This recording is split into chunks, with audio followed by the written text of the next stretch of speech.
Kuki illegal immigrants singasi hauzik sab chaba para ama tambi haudrabadi tungda lakadaba miro singda chawna awaba ama mayokna haugani haina RPF walege National Secretary Mahesor Thongnauzamna phongtorakli wafam singarang kuki kulai paiba singna mihatina hatopi khraba Imphal East District ke manung chanba Palace Compound dagi nongthombam Michael amasung Imphal West District ki sagol tongbadagi Maishnam khaba atopa meng ibom chagi mayumda satuna awaba amadi ikai khumnaba utbaga mari lainana Mahesor Thongnauzamna phongdokibani imung manunggi awabada Yaraduna Mahesor Thongnauzamna hai Kuki illegal immigrants singna hojik chatharagliba tamthiraba thawong sing ase makhoina mamangaidagi chatharakpa phataba thabak thoram singda athingba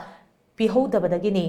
hanadagi soiduna laglaba system asi hojik semdok hauduna tungi mirolgi damak aikoi pumnamakna puna thengnaminaba changi oiragliba pibam asida political party gi khenaba thambagi matam oidre aikoi masal punsinaduna kari toba yabage haibadu chapchana thengnaminaba changi haina mahakna makha taki hꯧꯖꯤꯛꯀꯤ ꯗꯃꯛꯇ ꯇꯨꯡꯒꯤ ꯂꯥꯛꯀꯗꯕ generation ꯏꯆꯥ ꯏꯁꯨꯒꯤ ꯗꯃꯛꯇ ꯍꯧꯖꯤꯛ ꯅꯥꯎ ꯃꯊꯧ ꯇꯥꯏ fight ꯇꯧꯕ ꯃꯊꯧ ꯇꯥꯏ ꯃꯃꯥꯡꯗ ꯁꯣꯏꯔꯝꯕ ꯃꯌꯥꯝ ꯍꯧꯖꯤꯛꯁꯨ ꯁꯣꯏꯔꯤꯕ ꯃꯌꯥꯝ ꯃꯃꯥꯡꯁꯨ ꯍꯥꯏꯗꯕ ꯍꯧꯖꯤꯛꯁꯨ ꯍꯥꯏꯗꯕ ꯁꯤꯒꯨꯝꯕ ꯃꯌꯥꯝꯁꯦ ꯁꯨꯝ ꯈꯟꯅꯔꯒ ꯏꯁꯥꯒꯤ ꯏꯐꯣꯔꯠ ꯂꯩꯇ꯭ꯔꯒꯕꯨ ꯏꯁꯥꯒꯤ ꯏꯃꯥ ꯂꯩꯕꯥꯛ ꯂꯩꯇ꯭ꯔꯒꯕꯨ ꯀꯔꯤꯒꯤ ꯔꯥꯖꯅꯤꯇꯤꯅꯣ ꯀꯔꯤꯒꯤ ꯔꯥꯖꯅꯤꯇꯤꯅꯣ ꯁꯤ ꯂꯦꯚꯦꯜꯁꯤꯗ ꯁꯨꯝ ꯌꯦꯡꯉꯒ ꯂꯩꯔꯤꯁꯤ ꯀꯔꯤꯅꯣ ꯍꯥꯏꯕꯗꯨꯅꯦꯕ ꯀꯣꯏꯁꯟꯁꯦ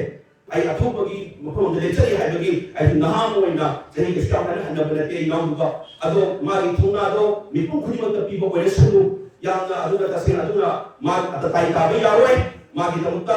ꯂꯩꯔꯤꯕ ꯏꯃꯨꯡ ꯃꯅꯨꯡꯒꯤꯗꯃꯛꯇ ꯑꯩꯈꯣꯏ ꯂꯦꯞꯇꯅ ꯂꯦꯞꯀꯅꯤ ꯑꯗꯨ ꯏꯃꯥ ꯏꯕꯦꯜꯁꯤꯡ ꯑꯁꯤ ꯊꯣꯛꯂꯤꯕ ꯃꯌꯥꯝꯁꯨ ꯋꯥꯈꯜ ꯑꯃ ꯀꯩꯗꯧꯗꯣꯏꯅꯣ ꯍꯥꯏꯅ ꯈꯟꯕꯤꯔꯒ ꯑꯩꯈꯣꯏ ꯄꯨꯂꯞ ꯑꯃꯨꯛꯇꯪ ꯑꯩꯈꯣꯏ ꯃꯅꯤꯄꯨꯔꯁꯦ ꯀꯟꯕꯗ ꯊꯧꯗꯥꯡ ꯂꯧꯃꯤꯟꯅꯁꯤ ꯍꯥꯏꯖꯔꯤ ꯊꯦꯡꯛ ꯌꯨ ꯁꯣ ꯃꯆ